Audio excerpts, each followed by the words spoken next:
This is the site of Craig Mill on the Cessnock Water, once home to John Goudie or Goldie, who was instrumental in one of Ayrshire's most interesting legends or stories, that of the Beanscroft Devil.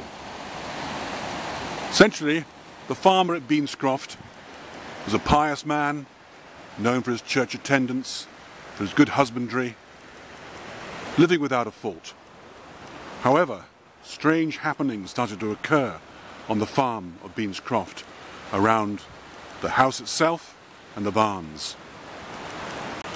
Late at night, the farmer and his family be awoken by the sounds of furniture moving, strange shrieks and howls, and upon looking out the window towards the barn, strange lights.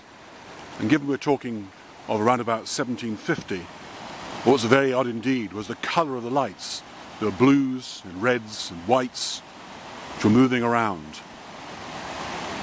Now the farmer also found that his cattle, which had been tied up with ropes, were wandering free, but there was no sign of the ropes having been cut with a knife, and yet they had been severed.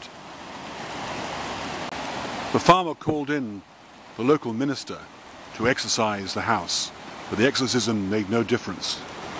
To this point, it was decided to ask John Goudie, who was a famous, clear thinker, if you like, a form of Sherlock Holmes, to come in to see if he could solve the problem, solve the mystery.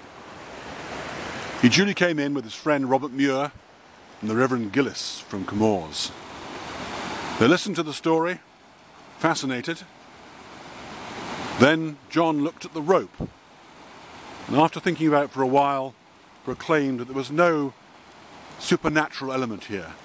This was the work of man. What he discovered was the rope had been severed with acid, aqua fortis as it was called.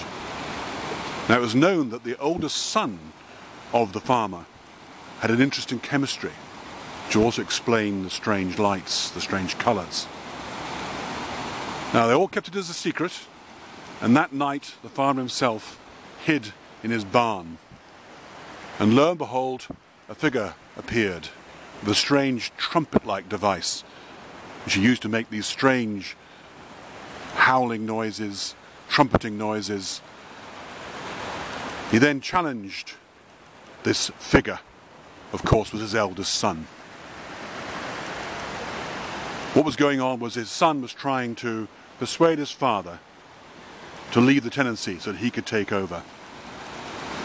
Now the situation was so embarrassing for the lad that he left not only Ayrshire but Scotland and was never heard of again. So John Goudie, through his clear thinking, his lack of belief in the supernatural, had found the solution. Beanscroft itself lies not terribly far from Kilmarnock on the Grassyards Road.